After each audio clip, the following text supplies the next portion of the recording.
भारत में जेनजी का एहतजाज रंग ले आया। भारतीय वजीर तालीम धर्मेंद्र प्रधान ने इस्तीफा दे दिया। मोदी सरकार ने जेनजी के आगे घुटने टेक दिए हैं। श्रीनगर, मगरबी बंगाल, मुंबई, पुणे समेत कई शहरों में धरने जारी हैं। भारतीय ऑपोजिशन ने भी तलबा के हक के लिए आवाज बुलंद की।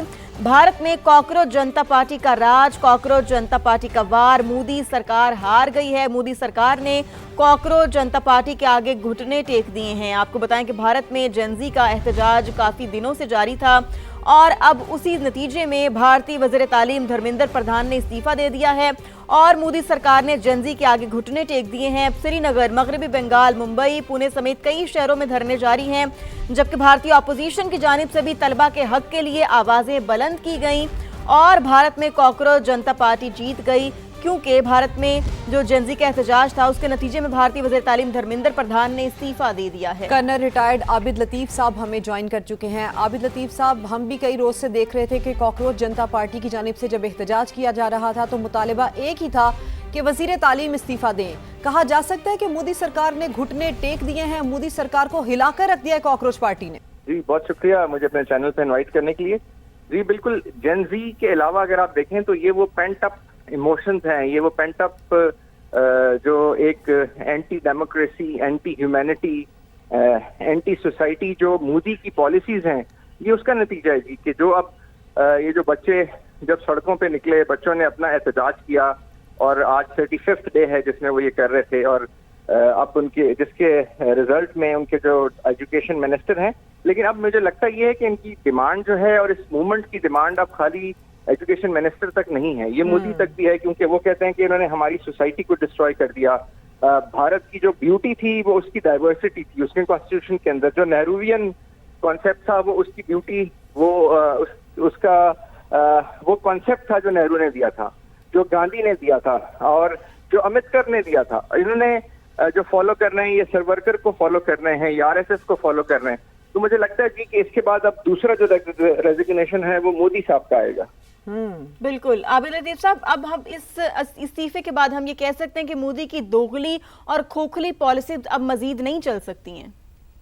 जी बिल्कुल, मोदी की जो स्टेट क्राफ्ट है वो झूठ पे बेस्ड था, डिसीट पे बेस्ड था, नफरत पे बेस्ड था और पेरोकियलिज्म पे बेस्ड था, जो आपस में सोसाइटी को लड़ाने में हिंदू मुस्लिम फसाद के ऊपर था। आरएसएस का सारा कॉन्सेप्ट ही यही है। तो अब डेफिनेटली आप बिल्कुल हम ये कह सकते हैं और अब I think there is a new beginning in India.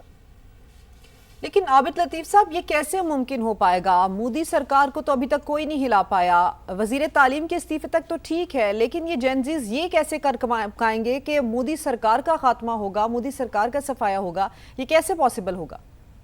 जी, ये अगर एजुकेशन मिनिस्टर रिजाइन कर सकता है तो मोदी का रिजाइन करना भी कोई बहुत बड़ी चीज नहीं है, क्योंकि इसके जो बैकअप पे जाहिर है वो एक पॉलिटिकल सिस्टम जिसको मोदी साहब भी लीड कर रहे हैं और ये पैसिस्ट होते हैं या जो हाइपर नेशनलिस्ट होते हैं, ये लोग एक्चुअली सोसाइटी के आगे और पॉपुलर सेंटिमेंट्स के आगे बहुत वीक होते हैं, क्योंकि उसके आगे बिल्कुल खड़े नहीं हो सकते। तो मुझे तो ये लग रहा है जी कि द नेक्स्ट जो बारी है वो मोदी की बारी है। तो आबिद लतीफ साहब, इस सारी सूरत हाल में हालात, वाकयात, आगे का मंजरनामा क्या बनता देख रहे हैं आप? जी देखें, क्योंकि मैंने जैसे कहा कि ये नेहरूवियन इंडिया है, उसका जो एसेंस है कॉन्स्टिट्यूशन का वो बिल्कुल डिफरेंट है। जो पिछले 2014 से वहां पे हो रहा है वो बिल्कुल मुख्तलिफ है। तो मैं तो देख रहा हूँ, क्योंकि भारत में पिछले साल 2 साल से बहुत आवाजें उठ रही थी, कांग्रेस के अंदर से भी उनकी जो एक्सट्रीम लेफ्ट है वो भी बात कर रहे थे, फिर लेफ्ट ऑफ सेंटर भी बात कर रहे थे, उनके जो एकेडेमिया है वो भी, उधर भी लोग बातें कर रहे थे कि हमारी सोसाइटी जो है उसका कोलैप्स हो रहा है। तो मैं तो देख रहा हूँ जी कि इंडिया के अंदर, और अगर ये ना हुआ तो फिर इंडिया का इंटरनली कोलैप्स हो जाएगा, उसकी एसिमिलेशन बाकी नहीं रहेगी, जो स्टेट्स जो है वो हिंज हो जाएगी, अनहिंज हो जाएगी और अंदर की तरफ मेल्ट डाउन हो जाएगा। अच्छा आबिद लतीफ साहब, ये जो कॉकरोच जनता पार्टी है या जेनजी है, इसका मंशूर अब सिर्फ ये नहीं रहा कि वजीर तालीम इस्तीफा दे, बल्कि बैड गवर्नेंस के खिलाफ है, करप्शन के खिलाफ है, या सीधा सीधा समझे कि मोदी के खिलाफ है। तो मोदी को तो ये कॉकरोच अब चैन की नींद सोने भी नहीं देंगे। आबिद लतीफ साहब हमारे साथ मौजूद थे। एक बड़ी डेवलपमेंट भारत में हुई है, भारत के वजीर तालीम को इस्तीफा देना पड़ गया है। मोदी सरकार ने जेनजीज के आगे घुटने टेक दिए हैं। श्रीनगर, मगरबी बंगाल, मुंबई, पुणे समेत कई शहरों में धरने जारी हैं। भारतीय ऑपोजिशन ने भी तलबा के हक के लिए आवाज बुलंद की। भारत में कॉकरोच जनता पार्टी का राज है, कॉकरोच पार्टी का वार चल गया है, मोदी सरकार हिलकर रह गई है। भारतीय वजीर तालीम धर्मेंद्र प्रधान ने इस्तीफा दे दिया है। एक बड़ा इस्तीफा भारत से ही आया है। भारत में जेनजीज का एहतजाज बिलाखिर रंग ले आया है और भारतीय ऑपोजिशन ने भी भारतीय तलबा के हक के लिए आवाज बुलंद की है। इसी पर बात करेंगे। हमें ज्वाइन किया है अहमद सईद मिन्हाज साहब ने। अहमद साहब, बहुत शुक्रिया, आपने समा को अपना कीमती वक्त दिया। अहमद साहब, क्या कहेंगे आप, भारत में जेनजी का एहतजाज बिलाखिर रंग ले आया और भारतीय वजीर तालीम की जानिब से अब इस्तीफा दे दिया गया है? जी बिल्कुल, वो कहता है ना, जब जुल्म जब बढ़ता है तो मिट जाता है। ये वही सादिक आती है, वही टेम्पलेट है जो एक लीडरलेस यूथ ने जो है वो एक मूवमेंट की थी उसमें नेपाल के अंदर और at the same time Bangladesh में। वही उसी का असर यहाँ पर है, क्योंकि वहाँ पर जिस तरह के सोसाइटी के ऊपर जुल्म किए गए हैं, जिस तरह के अल्ट्रा फाशिस्ट पॉलिसीज को इम्प्लीमेंट किया गया है, जैसे यूथ को दबाया गया, जैसे इंडिया का जो एक सेकुलर चेहरा था उसको मस्त किया गया, तो ये पूरा एक लावा था जो उसमें जो है वो उबल रहा था और अभी वो आतिफ शाम पता है और सब दुनिया के सामने कि इंडिया का जो असल चेहरा ना सिर्फ इंटरनेशनल लेवल पे बल्कि इसके जो डोमेस्टिक लेवल पे जो उसकी जो एक पुकार थी वो अब सही मानों में उभर के सामने आई है। और ये जिस तरह के एजुकेशन मिनिस्टर ने और इस तरह की बीजेपी की गवर्नमेंट ने जो पिछले 10 साल से यानी 2016 से लेकर अब तक मुसल्लत है इंडिया के ऊपर, वहाँ पे रहते हुए जिस तरह की पॉलिसीज रखी गई, जिस तरह सेकुलरिज्म को तबाह किया गया, जिस तरह वहाँ जो लार्जेस्ट डेमोक्रेसी का एक वो नारा लगाते थे उसको जो है उसको मस्त किया गया, तो ये होना था। और अब आइंदा आने वाले दिनों में आप देखेंगे ये ट्रांसलेट होगा इनटू कि मोदी की स्थिति की जाने, क्योंकि अब स्टूडेंट्स बिल्कुल अहमद साहब है कि नौजवानों ने पूरी की पूरी काया पलट कर रख दी है और पूरी की पूरी मोदी सरकार को हिला कर रख दिया है। अहमद सईद मिन्हाज साहब, कहा जा सकता है कि भारत की पूरी सरकार अब खतरे में है?